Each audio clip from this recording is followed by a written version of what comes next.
I began to realize it manifested in my life in oh so many ways.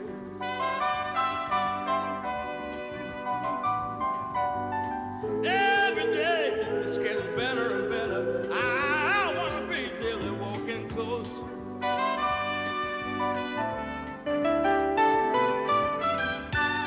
It gets stronger when you get the feeling. When you get it down in your soul. Oh, the bigger feeling. Make you feel.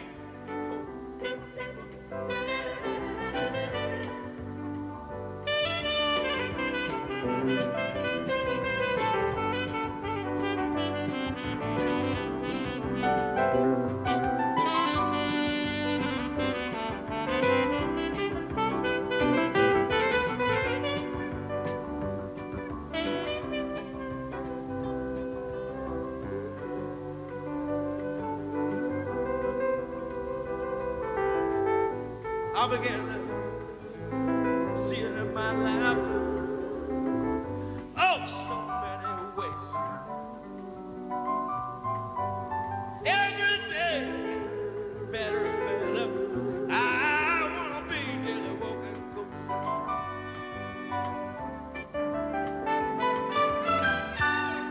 Get stronger when you get the feeling. When you get it. It'll make you feel. It'll make you feel.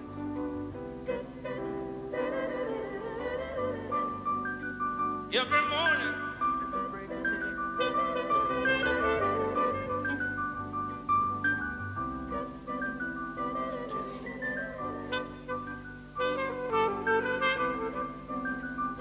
Did you get here?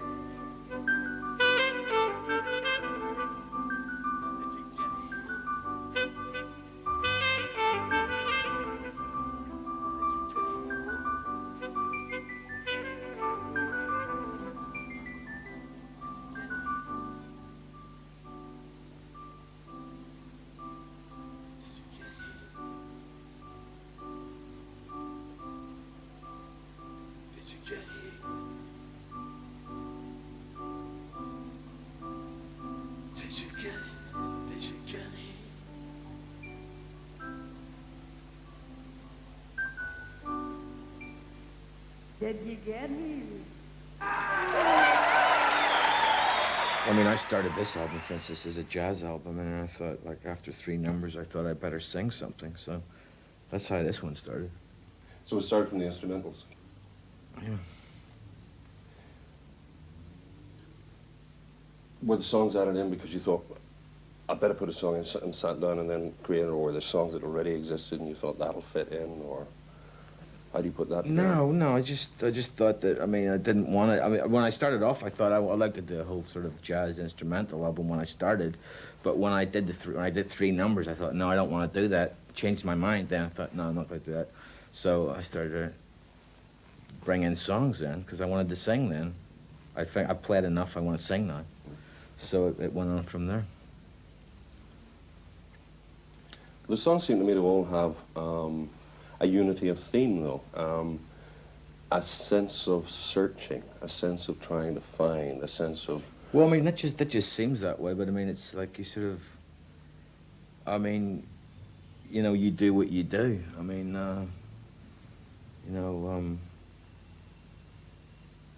sort of Graham Greene writes books, that's what he does, you know. I mean, when you sort of become a songwriter, then you write songs. And like after about the 2nd or 3rd album, you realize, well, I mean, I'm doing what I wanted to do as I'm writing songs. By the 4th or 5th album, you're writing more songs, but when you write from the point of view that you are searching, but you're actually not. But in order to be able to write something, so it's like write a story or write a song, you have to pretend you are, because otherwise there's nothing to write about. So you have to pretend that there is something that you're searching for, or there is, an idea that you can take somewhere, or, So it seems like searching, but in actual fact, you're just sort of, in a way, telling little stories. But you have to do that to write the damn song. Otherwise, you couldn't write it. I mean, if you said, I've arrived, and I've nowhere to go now, then you've got a blank piece of paper. So you're But, I describing mean, the that just journey. what comes with the job. No, you're not describing the journey, but that's what writing is. So you're just writing. Do you know what I mean? You're just doing what you've always done, which is right since you started writing. Right? There's no. But that's what writing is. You have to start at A and get to B, and it seems like you're searching for something. But I mean, you know, you're not really searching. It's just a cameo. This is an idea that I had, and that's a song. But I mean, I'm personally not searching for anything. That's just what I do, you know. The other thing I liked terrifically was the optimism. There's a terrific sense of optimism. Things getting better, finding love again. That's a recurrent idea. Is that? Well, I mean, that's in all poetry and all songs. Yeah. That's in the tradition. I mean, that's what writing is. You're sort of, you know, it's like an unreal. You know, it's not real life. You're not, you know, movies aren't real life. It's the same thing. Stories not real life. So I mean, you know, songs are not real life. I mean, you just sort of, and that's what people write about, is they about like hope, love, these kind of things. Either that or they're writing about some other thing like death and destruction. But so I'm just trying to write about positive things. But that's the lineage of, you know, the people I would read or whatever, or, you know, the books I would read, poetry I would read. That's the lineage that the traditional lineage of that, whatever that is. So that's what I write about. I find the sense of tradition in it, or a sense of history in it, very strong as well, which I find more and more in the work. Going back to Socrates and Plato and developing or connecting to tradition. Are you... no, it's the wrong thing to say, are you more aware of that? But are you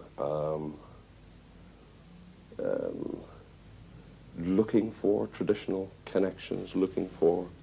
No, I mean, I'm not looking. I mean, I think they already exist. I mean, it's like sometimes you get asked last year I think somebody asked me a question about when did your songs start to become spiritual?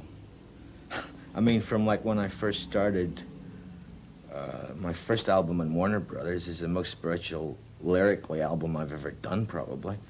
My second album was very spiritual. I mean, the song Into the Mystic. Like, well, the question was, when did you get into mysticism? I mean, that was on my second album, Into the Mystic, and that's the most mystical song I've ever written. So, you know, if maybe I'm part of my own tradition, I don't know at this point. You know, maybe I'm paying lip service to my own tradition, but I mean, you know, you get these kind of things and they seem really silly because if they really, all I've got to do is listen to what I did 20 years ago. It's themes always been there. It's always been the same themes. It's always been writing about the same things. It's no different, no? So to me, it's not just this album. It's like all the albums I've done. I can't specifically get really feel any one way or other about this album. It's like you just take the whole lot. It's all music. It's lyrics and music, and it's the whole smorgasbord. You know, it's not just this album or that song. It's the whole thing. The continuing process of work. Yeah. And the way that Rembrandt always came back to the face, or always came back to the nude figure. Painters in the same way, you know. You don't say because you painted a nude once, you can't ever paint a nude again. It's still a crucial thing that you come back. All artists have their themes, their own ideas, their own things that always come out. Maybe as variations, or maybe as developments. Right. But it's also a question of change. I mean, do you feel yourself as an artist changing? Not a lot. No, I don't feel a lot of change, no. Do you think it important? I think it's important to change, but I don't think this is the medium. I don't think that's the medium to change. I think when I came into it, it was, you're talking about, start late 50s, early 60s, mid 60s, late 60s, maybe early 70s, mid 70s maybe. But there was a time where everything became status quo and everything became establishment. No, I don't think this is. It was, it was say in the '60s. This was an alternative, man. But not anymore. It's not an alternative. The alternative became establishment. So there is no alternative. Doesn't mean for change. It's not the medium anymore. It used to be, but it's not now. It's a different ballgame. I don't see. I want to change in the other areas. Yeah, do you feel restricted? No. Well, I want to put my ideas into another context, which I want to talk about what the actual experience is, rather than what, somebody writing for a music paper thinks it is, because they became establishment anyway, all the music papers. So, I mean, it's not what they say it is. It's not even what most, rock stars say it is. So this is one thing, but this will just be like talking about it, basically. And, maybe some writing will come out of it, or a book will come out of it, but that's how I get my change across, will be in that way. It won't be in the music business, in the music field, of writing songs or making albums, because that is no longer a relevant medium for change. It's no longer a medium for change, so it won't be in that. It would be in another area.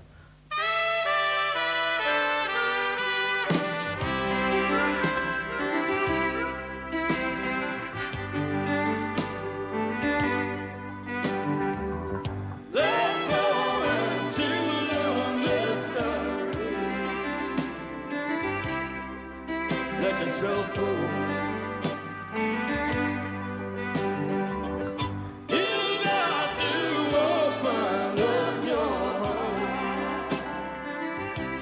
That's all I know. Trust what I say and do what you're told.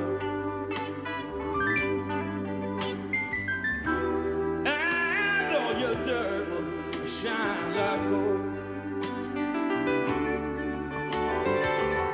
Let's go into the mystery. Let yourself go.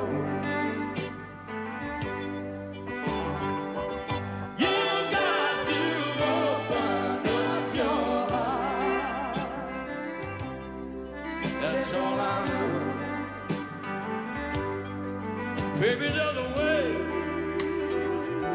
yeah, Mr. Crow. You got to have faith, carry on.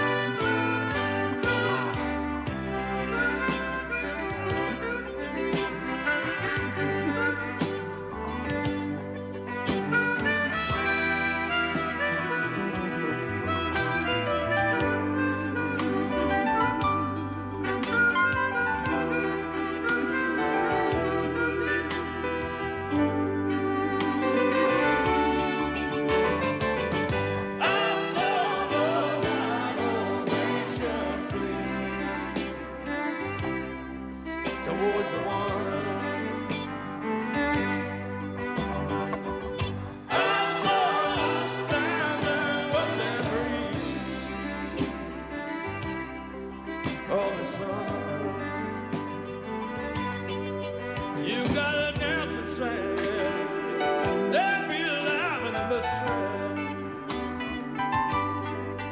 I'll rejoice and give thanks and let yourself go. You got to open up your heart to the sun.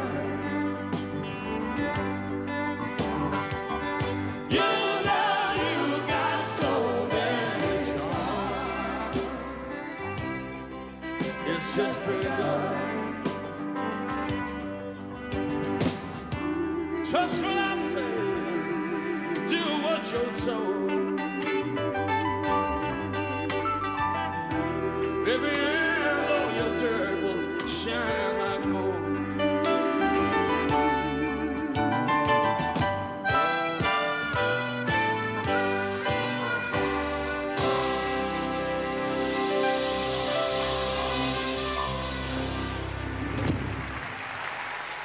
one of the terms you used there is alive in the mystery, which strikes me as very descriptive, very resonant of all your work.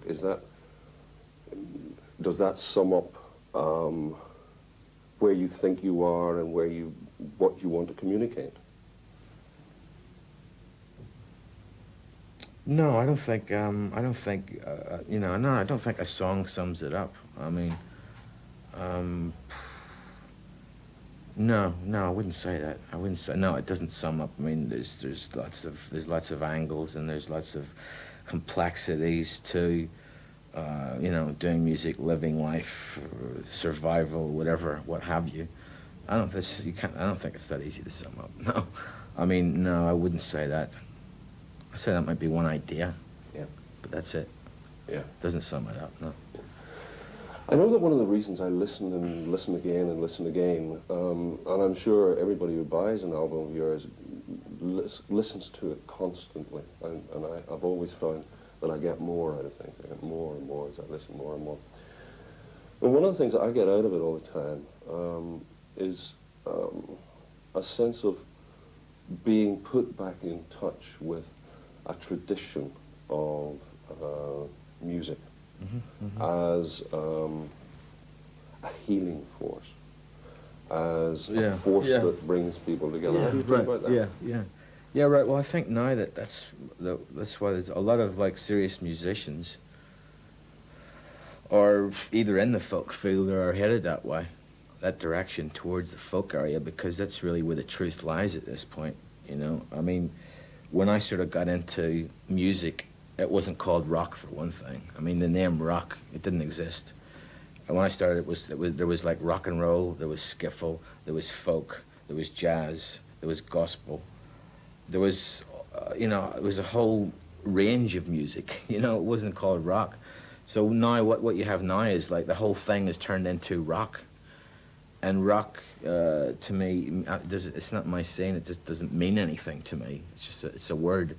Any rock and roll I knew was called rock and roll, and then after what I was doing was called R&B. I mean, when I started music, we called it rhythm and blues. You know, rock and roll. Nobody I knew was even vaguely interested in rock and roll. We were into jazz, rhythm and blues, folk music. Is that why you had the idea of creating a jazz piece, an album? Yeah, well, I was brought up on jazz. I mean, the only music I ever heard in the house was jazz. I never heard rock music until much later on, you know, on the radio years later, but it wasn't something that I was even seriously considered in our family. You know, it wasn't even thought about. Rock and roll was a bastardization of hillbilly music and jazz. It came out of jazz. I wasn't listening to jazz all my life. So anyway, to cut a long story short, the truth now lies in sort of the traditional forms of music, because that, you know, if it was a searching at one part, it was a search for forms, and then the forms were found. I mean, in the 60s, you find the forms, right? You find the shapes for the songs. But that is no longer relevant anymore to today's scene, because those forms have been absorbed into more sort of pop forms, right? And have been taken over by the industry and made into absolute rubbish now. So it's no longer, that's what I'm saying. Change what? What are you going to change? So like, the form structure that I'm working in is a traditional structure, you know, anyway. So I think the tendency is for like, you know, is people to, explore my own traditions, musical traditions, genetic traditions, what have you. Yeah, I think that's a key. That's a key. Whereas, because there's no mileage for me in what you call rock. I mean, it's non-existent to me. It's not even my reality. So, it never was. You've always relied tremendously on the spontaneity, on doing the thing at the moment. I mean, like, you'll never mime. You'll never set it. You'll never do. Would you? Have you ever done a song the same way twice? No. Do you ever want to? No, but I mean, that's what I'm saying. When I started in music, they used to call it jazz, right? And guys who played jazz used to say, you know, kid, when you play jazz, You never sing the same thing twice. You never play the same thing twice. That's jazz. You know what I mean, kid? So that's where I got into music, was jazz. You know, people told you, man, jazz, you don't sing the same thing. You don't, every time you do it, it's different. That's what jazz is. Got it. And that's where I came into music. I didn't come into music and pop music and all this nonsense. I came in with the jazz people. So yeah, that's where it is. It's jazz. Because of your father hanging out with Solly Lipson and getting all the Yeah, records. it's all that mob, yeah. What were his particular favourites? Oh, God, I don't know, really. I don't know. He must have played some things again and again and again. Oh, yeah, I can't remember. Yeah. What did you start listening to when you had a chance to get to the record player and put on what you wanted to play again? Well, I listened to gospel music. Mahalia Jackson, Rosetta Tharpe was mine. I said Mahalia Jackson mainly. Yeah. Lead Belly. Joyce White. That ties in with, because it seems to me that, interestingly, jazz has never lost or ignored entirely its gospel, or its religious and spiritual element. It's fused together in that music all the time. Mahalia Jackson's an example of it. Is that a part of tradition, a seamless part of tradition? Does the one come with the other? That all music, if it is seriously made, seriously intended, has within it a spiritual element, an enhancement, a creativity that comes from the spirit. Is that, are you aware of that, or do you feel that? All music is spiritual. I mean, yeah. Where's it coming from? Is it just a couple of strings on a fretboard, or is it piano wire, or what is it? I mean, it's not just a piece of wood. Of course, all music is spiritual. It couldn't be anything else.